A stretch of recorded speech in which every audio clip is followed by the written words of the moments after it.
Ranjith Israel ഇപ്പോൾ നമ്മളൊപ്പം ഫോണിൽ ചേരുന്നു. ശ്രീ രഞ്ജിത്ത് ഇസ്രയേൽ, വളരെ കഷ്ടമാണ് എന്ന് തന്നെയാണ് നമ്മൾ ഇപ്പോൾ പങ്കുവെച്ചുകൊണ്ടിരിക്കുന്നത്. തല്ലി എന്നൊക്കെയാണ് അറിയുന്നത്. എന്താണ് ശരിക്കും അവിടെ സംഭവിച്ചത്? ഇല്ല വേറെ കുഴപ്പങ്ങളൊന്നുമില്ല. ഒരു ചെറിയതുണ്ടായി. ഒരു നോൺ IPS ഓഫീസർ വന്ന് SP വിളിച്ച് SP പറഞ്ഞ് ഓൾറെഡി പെർമിറ്റ് കൊടുത്തിട്ടുണ്ട് രഞ്ജിത്തിനും ഒരു അസിനും കൂടെ. ഓൾറെഡി SP ക്ലിയർ ആക്കിയിട്ടുണ്ട്. വേറെ പ്രശ്നമൊന്നുമില്ല. ചില സമയത്ത് ഇന്റർഫിയറൻസ് ചില ലോക്കൽ ഓഫീസേഴ്സ് ഇത് കാണിച്ചാൽ നോൺ IPS ആയിട്ടുള്ള ഒരു ASP ആണ് സംഭവം. വേറെ പ്രശ്നമില്ല. കോംപ്രമൈസ് ആക്കിയിട്ടുണ്ട്. വേറെ കുഴപ്പമൊന്നുമില്ല. അവിടെ തന്നെ തുടരാമെന്ന അനുമതി ഉണ്ടോ? അതോ അരമണിക്കൂർ? അനുമതി വാങ്ങിച്ചത് കളക്ടർ ഡിസ്ട്രിക്ട് അഡ്മിനിസ്ട്രേഷൻ അനുമതി വാങ്ങിച്ചതാണ് തുടങ്ങുന്നത്. SP അനുമതി വാങ്ങിച്ച് തുടങ്ങുന്നത്.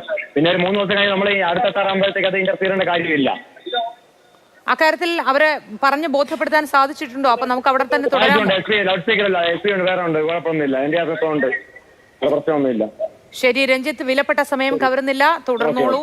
ഒപ്പം ചേർന്നതിന് ഒരുപാട് നന്ദി. ഏതായാലും ആദ്യം ഉണ്ടായിരുന്ന ഒരു അസ്വാരസ്യമൊക്കെ അവസാനിച്ചിരിക്കുന്നു. അവിടെ തന്നെ തുടരാൻ കഴിയുമെന്നാണ് രഞ്ജിത്ത് ഇസ്രയേൽ പറയുന്നത്.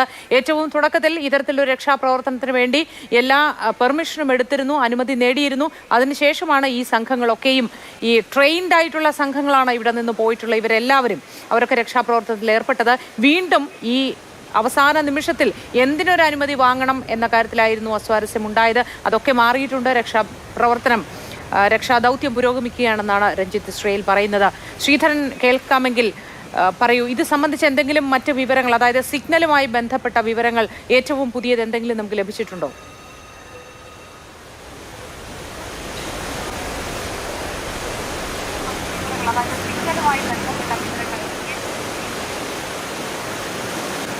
സിഗ്നലുമായി ബന്ധപ്പെട്ട വിവരങ്ങൾ ഇതുവരെ ലഭിച്ചിട്ടില്ല. അതിനിടയിലാണ് ഇങ്ങനെ ഒരു തർക്കം അവിടെ ഉണ്ടായത്. ഏതായാലും രഞ്ജിത്ത് തന്നെ ഇപ്പോൾ പറയുന്നത് ആ തർക്കം പരിഹരിച്ചു എന്നുള്ള കാര്യമാണ് പറയുന്നത്. എന്നാൽ പോലും ഇപ്പോൾ ഞാനൊരു ദൃശ്യം അവിടേക്ക് അയച്ചിട്ടുണ്ട്. അതിൽ കാണാം പോലീസ് ഈ രക്ഷാപ്രവർത്തകരുമായി വളരെ മോശമായ രീതിയിൽ സംസാരിക്കുന്നതും അവരോട് തർക്കിക്കുന്നതും ആയിട്ടുള്ള ദൃശ്യം നമുക്ക് ലഭ്യമായിട്ടുണ്ട്. ഏതായാലും അത്തരത്തിൽ വളരെ മോശമായ ഡീലിംഗ് തന്നെയാണ് ഈ സന്നദ്ധ പ്രവർത്തകരോട് അവരുടെ ഭാഗത്ത് നിന്ന് ഉണ്ടായിട്ടുള്ളത് എന്നുള്ളത് സങ്കടകരമായിട്ടുള്ള ഒരു കാര്യം തന്നെയാണ്.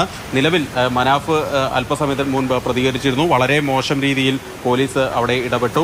അതുപോലെ നമ്മളോട് നേരത്തെ തന്നെ ഒരു രക്ഷാപ്രവർത്തകൻ ഫോണിൽ സംസാരിച്ചിരുന്നു. അദ്ദേഹവും പറയുന്നത് ഈ കാര്യം തന്നെയാണ്. വളരെ മോശമായ രീതിയിൽ തന്നെ ഉള്ള ഒരു ഇടപെടലുകൾ ഇവിടെ ഉണ്ടാകുന്നു എന്നുള്ളത് വളരെ സങ്കടകരമായിട്ടുള്ള ഒരു കാര്യമാണ്. നിലവിൽ ഏതായാലും അവിടെ പ്രവർത്തനങ്ങൾ തടസ്സപ്പെട്ടിട്ടില്ല എന്ന് രഞ്ജിത്ത് പറയുന്നത് തന്നെ ആശ്വാസകരമായിട്ടുള്ള ഒരു കാര്യം തന്നെയാണ്. ഏതായാലും രക്ഷാപ്രവർത്തനം അതിൻ്റെ മുറയ്ക്ക് തന്നെ നടക്കട്ടെ.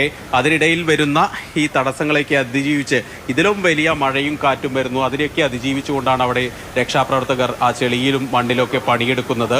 അതുകൊണ്ട് ഇതൊക്കെ ഒരു വശത്ത് നടക്കും, അതൊക്കെ അതിൻ്റെ വഴിക്ക് പോട്ടെ. ഏതായാലും നടപടികളുമായി മുന്നോട്ട് പോവുക തന്നെയാണ് എന്നാണ് രഞ്ജിത്ത് ഇപ്പോൾ അല്പസമയം മുമ്പ് പ്രതികരിച്ചത്. വിഷയമെല്ലാം പരിഹരിച്ചു എന്നും രഞ്ജിത്ത് പറയുന്നുണ്ട്. ഏതായാലും പോലീസിന്റെ ഭാഗത്തു നിന്ന് തുടക്കം തന്നെ ഉള്ള ഈ ഒരു മോശം സമീപനം ഏതായാലും ഈ കുടുംബങ്ങളൊക്കെ ആദ്യം മുതൽ തന്നെ പറഞ്ഞിരുന്നു. FIR ഇടാൻ എന്ന കാര്യത്തിലാണെങ്കിലും പിന്നീട് ആളുകളെ അകത്തേക്ക് പ്രവേശിപ്പിക്കുന്ന കാര്യത്തിലാണെങ്കിലും വളരെ മോശം സമീപനമാണ് ഉണ്ടായിട്ടുള്ളത്.